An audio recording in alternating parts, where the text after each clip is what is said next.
Халмов Достар. Не, сейчас. Трансляция еще не запущена. Заменить что-то.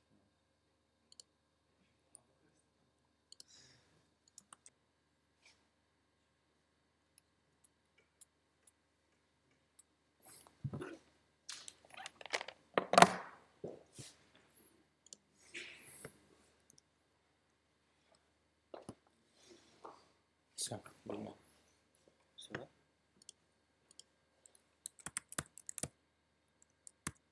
Нас слышно? Да. Что, говорит и показывает Москва, да? Всем привет. Халмов Еттер, Кокдар, Туандар. Рад приветствовать всех участников этой конференции Башкон. Меня зовут Булатов Марат, и я хочу сегодня представить вам проект приложения «Башкирский словарь», мобильного приложения «Башкирский словарь».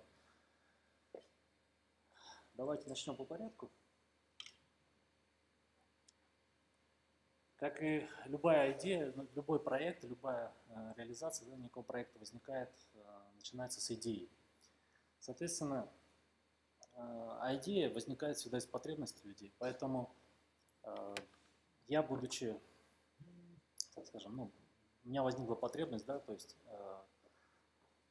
я думаю, всем понятно, это неудобно, они никогда не бывают рядом, плюс поиск, он затруднительный, занимает время. Ну, то есть, вот всем знакомы эти книжки, есть побольше, конечно, это вот такие большие, маленькие карманы и так далее. То есть, несмотря на то, что карманы, это все равно неудобно, это все равно, то есть, он никогда не может быть все время под рукой. Соответственно, что первым делом я сделал? У всех сейчас есть мобильные телефоны, мы, естественно, что? То есть, хотим, чтобы это было всегда рядом, под рукой. Я сделал обзор, некий такой, скажем, мини-исследование провел, какие есть уже решения на данный момент. Ну и выяснил то, что есть решения на самом деле для мобильных телефонов на базе Android. Там, по-моему, 2 словаря. Пользователь Argyn, или как бы, программист Argyn, это, я насколько знаю, парень казах. Он сделал этот словарь, тоже, по-моему, по просьбе наших ребят из Башкортостана. На базе телефонов iOS, к сожалению, ни одного приложения, ни одного решения не нашлось. И есть также дополнительные сайты башкирских словарей, может, вы знаете, это hatlek.bashkort.com. Также есть машинный фонд башкирского языка. Ну, то есть это все неудобно, это сложно в применении, соответственно, возникла необходимость. Отсюда и идея. Ну, соответственно, когда уже есть идея, есть, так скажем, цель некая, да, возникает задача реализовать ее и рождается некий план.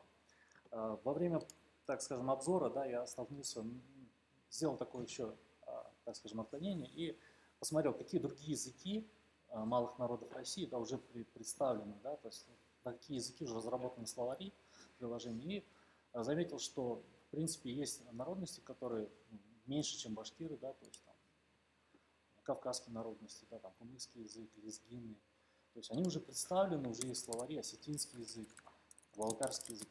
И вот я тем самым нашел такой проект, как Public Dictionary.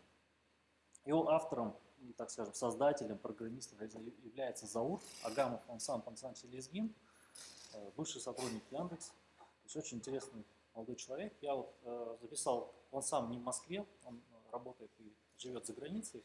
И небольшое видео для нас записал, я сейчас вам включу, мы посмотрим. Он расскажет о своем проекте, как он его задумал, как он его реализовывал и так далее. Видео небольшое совершенно.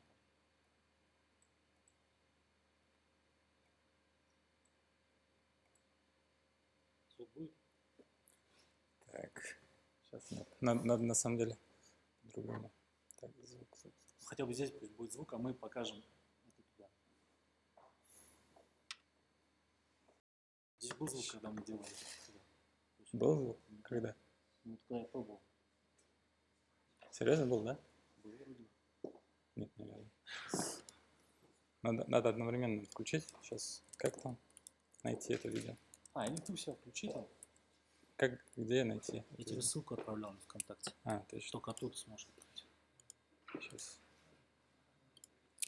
Да, ты мне скажешь, я одновременно запущу тоже. Ага. Сейчас еще не готов пока.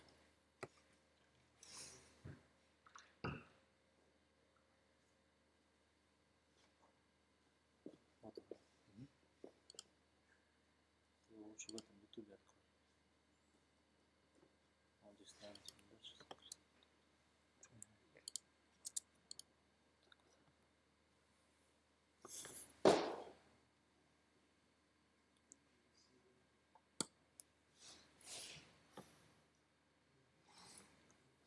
У тебя интернет на телефон, что ли?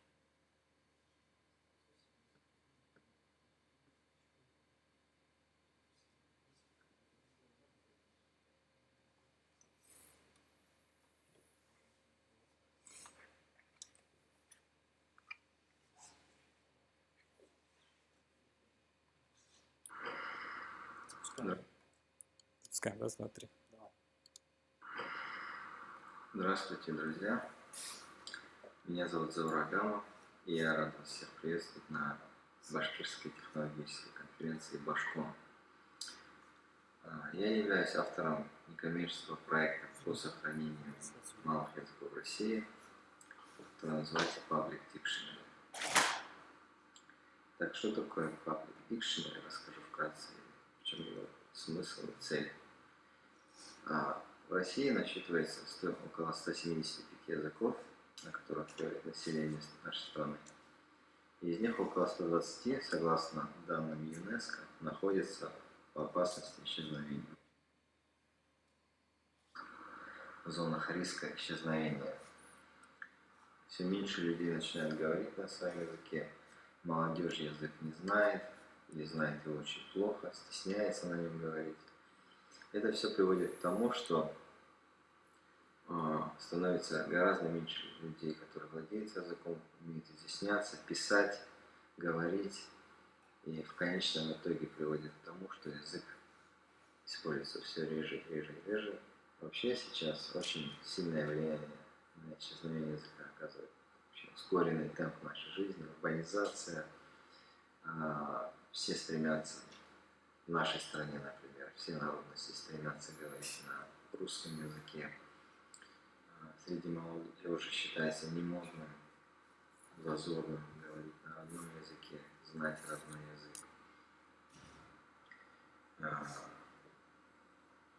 Это приводит, конечно же, к забвению, забытию языка. Вообще ученые считают, что если ничего не делать, совершенно ничего не делать по сохранению языков, то половина из ныне существующих в мире 6000 языков к концу этого века просто исчезнет. Это приведет к утрате огромного пласта культуры, культурного многообразия и богатства. Также знаний, которые заложены в каждом языке. Что же можно сделать для того, чтобы предотвратить исчезновение, вымирание языков? Одно из этих решений пытаюсь предложить, это как раз таки проект «Публичный словарь», открытый словарь, Public Dictionary.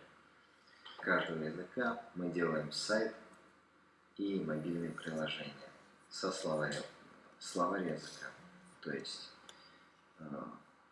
например, для башкирского языка, который был недавно добавлен, у нас есть сайт bashkir.publicdictionary.org, и есть приложение для айфонов и для андроидов, в которое вы можете прямо сейчас зайти либо на сайт, либо просто в соответствующем в App Store или в Play Store найти